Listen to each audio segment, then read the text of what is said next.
Well, we got a lot of stuff going on, and of course we got to start with what happened in Iran. Looks like the US has completed 3 bombing runs of suspected nuclear sites. Looks like all the airplanes are on their way home safe. Now we get to see what happens next. Early indications I'll be watching for will be the price of oil, what will happen in the Strait of Hormuz, where they shut it down for shipping, what will happen to long-term rates, what will they go, where will the fear trade, what will their response be. This is unfortunately not over, I don't think. So we're gonna have to buckle up and see where this goes. As for looking ahead, let's look at the economic data that we get next week. A lot of housing data right off on Monday morning. We are going to get existing home sales. Remember, existing home sales last month came in at a disappointing 4 million. Will they go below 4? I think so. I think we're going below 4 million. We're also going to get services and manufacturing PMI readings. Tuesday, we'll get Case-Shiller and consumer confidence. Wednesday, we'll get new home sales. Thursday will be weekly and obviously continuing claims. And we will get pending home sales, what is going on with future activity. And then finally on Friday, we will get the third and final inflation reading called PCE, and we will get consumer sentiment. I do want to congratulate everybody who joined school. We are now at officially 400. That means I owe you. When I get back to this mainland, I will be adding more value to school. I will be putting on the replays from the Vegas event. So you can look forward to that happening in the next week or so. Thank you for being there. And again, remember, when we get to 500, I will be loading the Get Your Money Right course in its entirety for you to consume for free as well. So again, more and more value coming. Let's congratulate Kyle, Palmyra, Lucas, Joe, Ryan, Kelly, and Alexander. Thank you for joining, all 400 members of you. Thank you, thank you, thank you. We got to talk about Fed President Waller. He came out yesterday and he was not happy. Fed President Waller is basically saying July could be the month for rate cuts. Obviously, he doesn't speak for Jerome Powell, doesn't speak for the board, but Waller, in my opinion, is making a play to be nominated as the next Fed chair. Again, he is trying to, in my opinion, get Trump's support, and he's doing that by saying, let's start cutting rates in July. Again, the Waller also says the Fed has a mandate on jobs and inflation. It does not have to provide cheap financing for runaway government spending. Good for him. Again, Congress, get your act together, whack spending.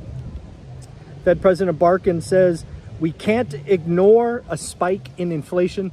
We're going to have a lot of Fed presidents speaking this week, and we're going to start to see who's in what camp. Remember, we had 7 people saying no cuts, and we had something like 9 say 2 or more cuts. So I think the Fed is going to start to be very clear who is on what side.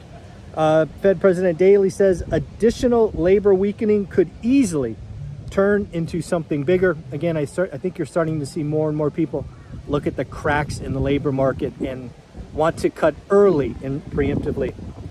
Look for a fall cut, not July. This again, according to Daily, July, in her opinion, is too soon. What else do we got? We got Fed President Barkin, lots of Fed speak after their meeting last week.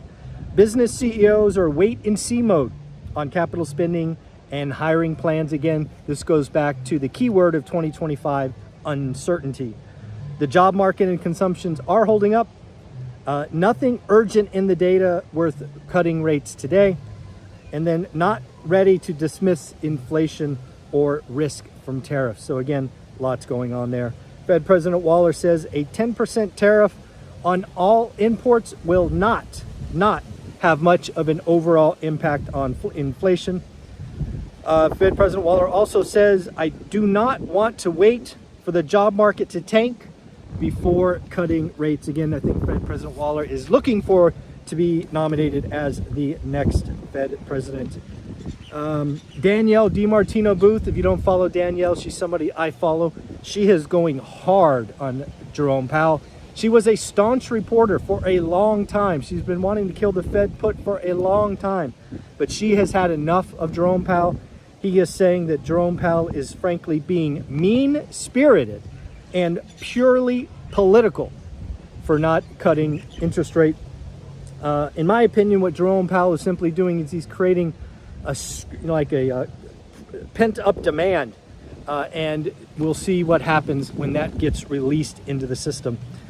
I do have an interesting thought about what is crushing the middle class, and this is kind of counterintuitive. I actually think deflation is crushing the middle class. Let me explain. Deflation, the lower cost of things. You know, when you think back to 20 years, what did a computer cost? What did a TV cost? What did all these things cost? They were very expensive. Today, those are luxuries that can be had for a couple of $100s. So what I think is actually going on is deflation has made it easier for folks to spend and act rich. Also, it obviously has become a lot easier to spend with credit cards, now buy now, pay later, and so many other vehicles. While inflation is the way you get rich. You own assets, inflation's a feature, not a bug, you know the drill. But it's really interesting to think about how deflation might be the reason that the middle class is struggling.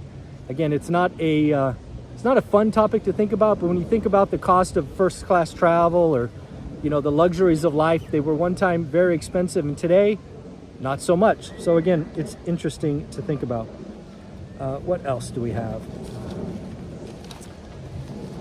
I have a thought about who pays taxes. Somebody asked me this the other day, and what I looked up is the top 1% of income earners pay 46% of all tax receipts. The top 5% pay 66%. The top 10% pay 76% of all tax receipts. And the bottom 50% pay 2%. That was an interesting read. A couple other things. We got Darden Restaurants reported last week that they beat top line, beat bottom line, and are forecasting solid growth. And is that all? That's it. Again, folks, we're going to have to watch, see what happens with Iran. This is unfortunately not over. It's now taking a significant step forward. What will happen with oil? What will happen to the 10-year note? Will this lead to, heaven forbid, ground troops? We have to hope not. So lots of stuff going on. Hope you have an amazing day. Enjoy the view. It is pretty spectacular. Thanks, folks. Take care. Bye.